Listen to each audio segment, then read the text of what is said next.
JB চিটা, যাকে তো আমরা সবাই চিনি, সে মূলত দ্য জ্যাব্রেকার্স জেবি টিমের একজন লেজেন্ডারি প্লেয়ার। 2004 সালের 16 অক্টোবর এক সাধারণ পরিবারে জন্ম নেওয়া এই ছেলেটি যে একদিন বাংলাদেশের ই স্পোর্টস জগতের আনক্রাউন্ড কিং হবে তা হয়তো কেউ ভাবেনি। গেমিং এর প্রতি তীব্র ঝোঁক আর অদম্য জেদ নিয়ে তিনি 2021 সালের শুরুর দিকে দ্য জ্যাব্রেকার্স টিমে জয়েন করেন।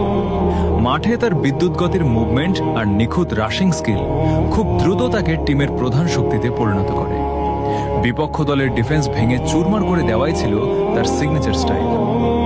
গল্পের মোড় ঘুরে 2025 সালের FFBC free fire Bangladesh championship চলাকালীন, যখন পুরো দেশ জেবি চিতার সেই বিধ্বংসী আশার রূপ দেখার অপেক্ষায়, তখন নেপথ্যে চলছিল এক কঠিন লড়াই।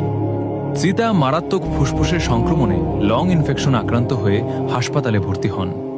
চিকিৎসকরা বিশ্রামের পরামর্শ দিলেও টিমের প্রতি দায়বদ্ধতা আর জেদ তাকে শান্ত থাকতে দেয়নি।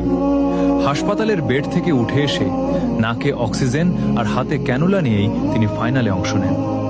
সেই টুর্নামেন্টে অসুস্থ শরীর নিয়ে তার প্রতিটি রাশ ছিল এক একটি আর্তনাদ, তার টিমকে জেতানোর তীব্র আকাঙ্ক্ষা।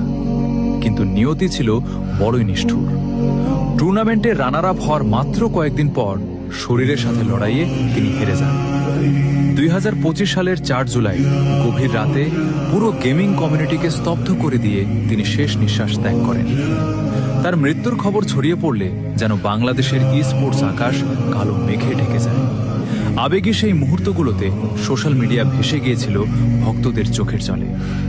যে ছেলেটি অসুস্থ অবস্থায় দেশের জন্য লড়েছে, তার এই অকাল চলে যাওয়া কেউ মেনে নিতে পারছিল না।